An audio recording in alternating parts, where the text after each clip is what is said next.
بسم اللہ الرحمن الرحیم، السلام علیکم ورحمۃ اللہ وبرکاتہ۔ اچھا، ابھی میں ایک مریض کو دیکھ کے ہٹا ہوں اور مجھے اس پہ حیرت بھی ہوئی ہے۔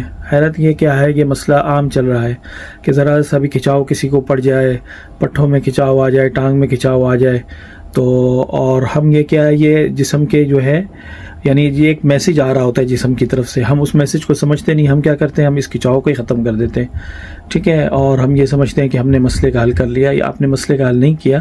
دیکھیں، آپ کے مسلز اگر بھوکے ہوتے ہیں تو وہ کھچاؤ پیدا کرتے ہیں، آپ ان کو خوراک دیں گے تو وہ ریلیکس ہو جائیں گے، بجائے اس کے کہ آپ اپنے جسم کو ایسی میڈیسن کھائیں، ایسی ادویات لیں کہ وہ کھچاؤ کی طاقت ہی آپ اپنے جسم سے ختم کر دیں، کہ آپ کے جسم کو جو ہے وہ کھچاؤ پڑے ہی نہ، ٹھیک ہے۔ تو اگر وہ پڑے گا ہی نہیں تو پھر کیا ہوگا، آپ کے مسل جو ہے وہ ویک ہوتے جائیں گے اور ان میں پہلے کی طرح ڈھیلا پن آتا جائے گا۔ اور آپ نے اکثر دیکھا ہوگا کتنے لوگ ہیں، اور یہ زیادہ تر بوڑھے لوگوں میں یہ چیز عام نظر آئے گی کہ جسم دیکھیں تو ایسا لگتا ہے جیسے ڈھانچہ ہے بالکل، ٹھیک ہے، یعنی جوڑے جو ہے وہ جوڑ باہر نکل آئے ہیں جو ہے نا، ٹھیک ہے۔ اس کی وجہ کیا ہوتی ہے؟ اس کی وجہ یہ ہے کہ انہوں نے اپنی مسلز وغیرہ کو، پٹھوں کو خوراک ہی نہیں دی، جوائنٹ کو، اور اس کا الزام اللہ تعالیٰ پہ ڈالتے ہیں کہ ہماری عمر ہے اور عمر کی وجہ سے اس طرح ہو رہا ہے۔ عمر کی وجہ سے نہیں ہو رہا، یہ آپ کی اس وجہ سے ہے۔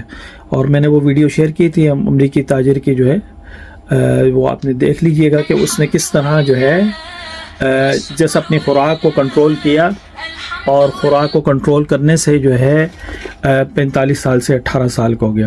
تو اس لیے عارضی حل نہ تلاش کریں، اور وقتی سکون کے لیے جو ہے ایسی ادویات نہ لیں کہ جو چند گھنٹوں کے لیے آپ کا مسئلہ حل کر دے، اور بیماری جو ہے وہ اندر دبتی رہے، اور پھر ایک وقت آئے گا وہ دب کر ابھرے گی، اور اس وقت پھر آپ جو ہے اللہ تعالیٰ پہ ڈال دیں گے کہ بھائی یہ عمر کا تقاضا ہے اور ہم بڑھاپے میں چلے گئے ہیں اور یہ اس طرح ہو رہا ہے۔ ایسا نہیں ہے، ٹھیک ہے۔ اس لیے ہر بیماری کو جڑ سے ختم کریں، اور مین فوکس صحت بنانے پہ رکھیں، جہاں سے مرضی علاج کرائیں۔ مین چیز یہ کہ نیچرل صحت آپ کے جسم میں بننی چاہیے، اور یہ نیچرل صحت جو ہے اللہ تعالیٰ نے مرتے دم تک انسان کے اندر بنتی ہے، اس کی کوئی لمٹ نہیں ہے اور کوئی وہ جو ہے قید نہیں ہے، ٹھیک ہے۔ تو اس لیے بغیر تشخیص کے جو ہے اپنی طرف سے ادویات کا استعمال کرنے سے گریز کریں، اور اگر کوئی ڈاکٹر بھی آپ کو دیتے ہیں تو صرف عارضی طور پہ استعمال کریں۔ کوئی بھی ایسی میڈیسن جو ہے یعنی بڑی حد تک جو ہے 2 ہفتے سے زیادہ نہیں لینی چاہیے، ٹھیک ہے۔ اور اگر 2 ہفتے کے اندر مسئلہ کلیئر ہو جائے، ٹھیک ہے، نہیں ہوتا تو پھر آپ اس کو جڑ جو ہے اس کا علاج کروائیں،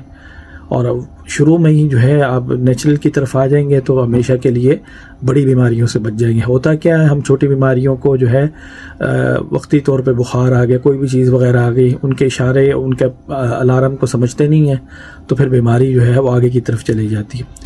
یہی دیکھ لینا، اب یہ پٹھوں کا ڈھیلا پن وغیرہ جو ہے، اور مسل کا جو ہے بالکل ویک ہو جانا اور لٹک جانا جو ہے، تو یہ کس وجہ سے ہوتا ہے؟ اس وجہ سے ہوتا ہے، ایک سبب یہ ہے، اور دوسرا سبب جو ہے وہ اپنی صحت کا خیال نہ رکھنا، ایکسرسائز نہیں کرنا، وٹامنز وغیرہ نہیں کھانا، اور مسلز وغیرہ کو ویک ہوتے دینا۔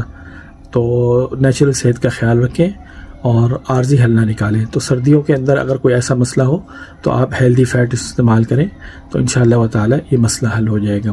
اللہ تعالیٰ جتنے بھی مریض ہیں ان کو شفائے کاملہ عاجلہ نصیب فرمائے، آمین۔ السلام علیکم ورحمۃ اللہ وبرکاتہ۔